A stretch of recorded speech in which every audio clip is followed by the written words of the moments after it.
사무엘하 강의 18번째 시간 다윗의 감격기도, 다윗의 감격기도라는 제목으로 말씀을 나누겠습니다. 지난 두 번의 설교를 통해서 우리는 하나님께서 다윗에게 약속하신 다윗 언약을 나누었습니다. 하나님을 향해 착한 마음을 품은 다윗에게 하나님께서 놀라운 축복의 말씀을 주신 것이다. 그렇게 말씀 나누었습니다. 오늘의 본문은 나단 선지자를 통해서 그 말씀을 전해들은 다윗의 반응과 고백이 담겨져 있어요. 그것이라고 이야기할 수 있죠. 자, 좀 길지요. 본문이 깁니다. 이것을 나누기가 좀 애매해서요. 좀 길게 잡았어요. 그래서 간단하게 말씀을 드리도록 하겠습니다. 자, 18절 19절 우리 다시 한번 읽습니다. 다윗 왕이 여호와 앞에 들어가 앉아서 이르되 주 여호와여 나는 누구이오며 내 집은 무엇이기에 나를 여기까지 이르게 하셨나이까. 주 여호와여 주께서 이것을 오히려 적게 여기시고 또 종의 집에 있을 먼 장래의 일까지도 말씀하셨나이다. 주 여호와여 이것이 사람의 법이니이다. 다윗은 즉시 여호와 앞으로 나아갑니다. 언약궤가 있는 장막으로 들어갔을 것이 분명하죠. 그리고 그곳에 머물며 하나님과 시간을 갖습니다. 우리도 마찬가지죠. 삶의 여러 가지 일들이 있을 때 하나님 앞에 나아가서 기도하는 것이 필요합니다. 또 중요합니다. 새벽 예배 온라인으로 드리지만 하나님 앞에 나아오고 또 수요 모임에도 금요 기도회에도 대예배에도 하나님 앞에 나와서 주님 앞에 그렇게 머물러 있는 것, 주님과 교제하는 시간이 성도의 삶에 얼마나 중요한지 모르겠어요. 그는 이렇게 하나님과 교제하면서 첫 번째 고백으로 이런 말씀을 드려요. 주 여호와여 나는 누구이오며 내 집은 무엇이기에 나를 여기까지 이르게 하셨나이까. 이런 고백을 합니다. 이 짧은 고백에 하나님의 은혜에 대한 감격과 감사가 드러난다고 볼 수 있겠어요. 다윗으로서는 마땅한 고백입니다. 그는 19절에서도 이것이 사람의 법이니이다 라는 말을 하는데 새번역 성경은 이것을 이렇게 번역했어요. 이것이 어찌 주님께서 사람을 대하시는 일상적인 방법이겠습니까? 이렇게 번역하였어요. 새번역의 번역이 훨씬 나은 번역 같아요. 자기가 생각할 때 다윗이 체감할 때 이런 은혜는 평범하거나 일반적이지 않다고 느꼈기 때문에 이것이 어찌 주님께서 사람을 대하시는 일상적인 방법이겠습니까? 그렇게 고백했다는 것이에요. 말 그대로 모든 것이 은혜이고 선물이다라고 느낀 것 같아요. 자, 다윗은 왕이나 되었고 또 다윗의 가문이 영원히 하나님 아버지 앞에 복을 받겠다 그런 말씀 전해드렸으니까 감격할 수 있죠. 당연히 감격하겠죠. 그런데요, 저희들은요, 우리는 왕도 아니고 그렇죠? 우리 가문을 영원히 세우시겠다고도 안 하셨으니까 저희는 감격할 일이 없습니까? 그렇지 않죠. 예수님을 통해서 우리 가운데 주신 그 구원의 놀라운 은혜와 선물은 다윗이 받은 것보다 작다고 할 수 없을 것이에요. 로마서 5장 8절 말씀, 우리가 아직 죄인 되었을 때에 그리스도께서 우리를 위하여 죽으심으로 하나님께서 우리에 대한 자기의 사랑을 확증하셨느니라. 그러므로 다윗만 그런 고백을 드릴 수 있는 것이 아니고 구원받은 우리도 죄인 되었을 때에 하나님께서 우리 위해서 그 독생자 주신 우리도 그런 고백을 드릴 수 있어야 한다는 것이에요. 감격하고 감사하고 찬양하고 주님 앞에 감사하는 그런 저희들이 되어야 되는 줄 믿습니다. 자, 20절 말씀 21절 말씀 보세요. 주 여호와는 주의 종을 아시오니 다윗이 다시 주께 무슨 말씀을 하오리이까. 주의 말씀으로 말미암아 주의 뜻대로 이 모든 큰 일을 행하사 주의 종에게 알게 하셨나이다. 다윗은 주께 무슨 말씀을 하오리이까 그렇게 고백합니다. 이는 받은 은혜가 너무 커서 자신의 속마음을 제대로 표현할 수 없다 그런 뜻으로 여겨져요. 저희도 기도할 때 우리의 마음을 말이 따라주지 못할 때가 있습니다. 우리의 표현이 따라주지 못할 때가 있어요. 그럴 때 우리가 즐겨서 고백하는 것은 무엇입니까? 주님 아시죠? 주님 다 아시죠? 그런 고백들과 유사한 고백이라고 볼 수 있겠어요. 이왕이면 구체적으로 감사의 감격의 마음을 고백하면 좋겠지만 다 표현할 수 없을 때 우린 그렇게라도 고백해야 되는 줄 믿습니다. 또 그런 찬송 가사도 생각나네요. 다 표현할 수 없지만 표현하겠노라. 그런 고백 저희들 주님 앞에 필요한 것 같아요. 자, 22절, 23절, 24절 눈으로 보세요. 그런즉 주 여호와여 주는 위대하시니 이는 우리 귀로 들은 대로는 주와 같은 이가 없고 주 외에는 신이 없음이니이다. 땅의 어느 한 나라가 주의 백성 이스라엘과 같으리이까.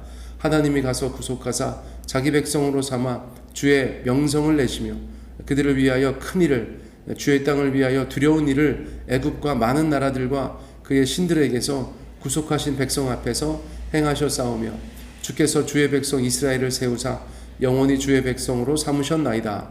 여호와여 주께서 그들의 하나님이 되셨나이다. 다윗은 이어서 이스라엘의 역사 가운데 함께 하셨던 하나님을 찬양합니다. 하나님의 위대하심을 찬양하죠. 유일한 하나님, 유일신이신 하나님을 노래합니다. 작고 작은 이스라엘을 크고 강성하게 만드신 분은 위대하신 하나님이죠. 하나님은 위대하십니다.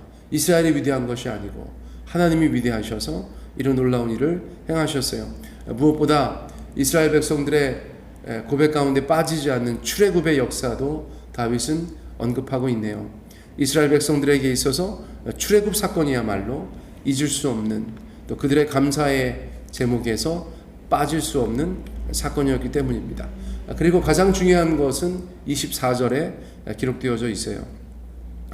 주께서 주의 백성 이스라엘을 세우사 영원히 주의 백성으로 삼으셨나이다. 삼으셨사오니 여호와여 주께서 그들의 하나님이 되셨나이다. 하나님과 이스라엘의 관계는 이 구절과 같다는 것입니다. 이스라엘은 주의 백성입니다.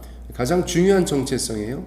여호와 하나님은 이스라엘의 하나님이 되어 주셨습니다. 이 관계가 이스라엘과 하나님, 하나님과 이스라엘을 설명하는 가장 중요한 관계라는 것이에요. 이스라엘 백성들은 하나님의 백성이 되고 하나님은 이스라엘의 하나님이 되어 주신다. 이것이 구약에서 이스라엘과 하나님을 설명하는 가장 중요한 정체성, 관계성을 말해주는 구절이라는 것입니다.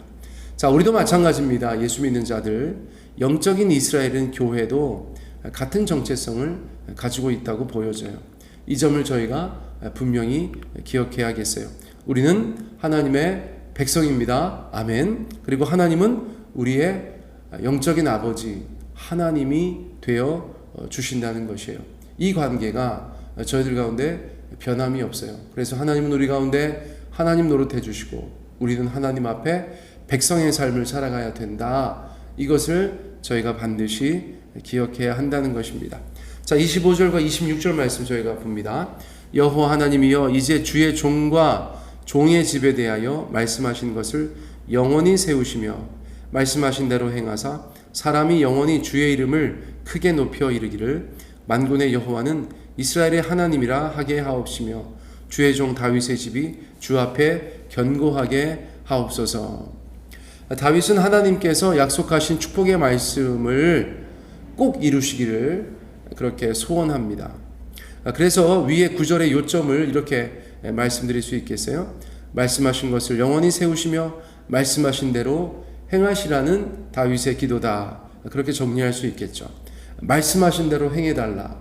말씀하신 대로 행해달라.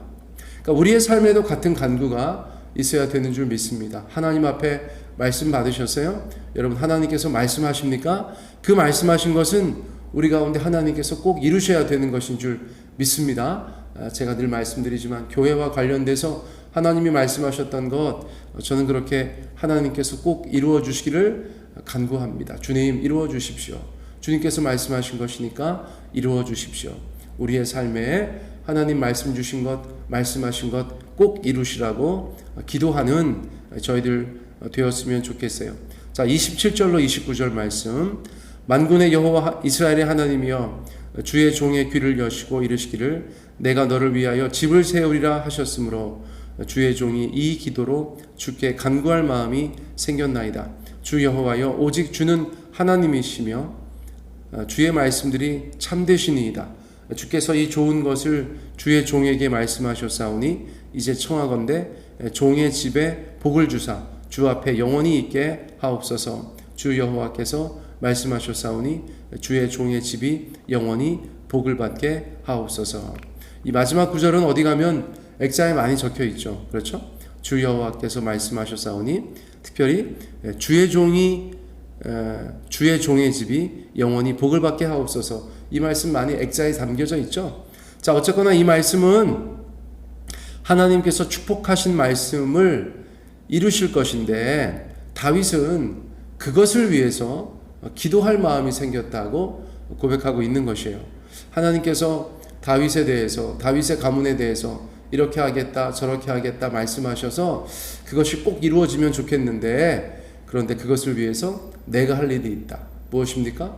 내가 그것을 위해서 기도해야 된다. 다윗은 그것을 깨달았다는 것이에요. 우리의 삶에도 마찬가지입니다. 여러분 개인과 가정과 교회를 위해서 또 나라와 민족을 위해서 기도할 때 하나님께서 이렇게 하겠다 말씀하셨다고 해도 주님 그것을 이루어 주십시오. 그것을 그렇게 주님 앞에 기도해야 되는 줄 믿습니다. 저도 다윗이 이렇게 고백한 것을 들으니까 이런저런 기도 제목에 대해서 더욱더 기도할 마음이 생겼어요.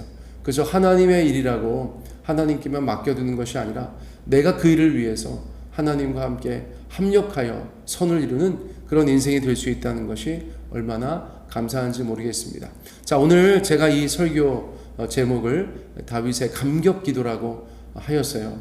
여러분 다윗에게 베푼 하나님의 은혜에 감격하여 드린 다윗의 기도를 저희가 함께 살펴보았는데, 저희도 이 아침에 주님 앞에 감격하며 기도하기를 원하고 우리의 삶 가운데 늘 감격하며 감사하며 주님 앞에 기도할 수 있는 그런 인생들이 되기를 간절히 원합니다. 자, 오늘은 이 말씀 이렇게 마치겠습니다.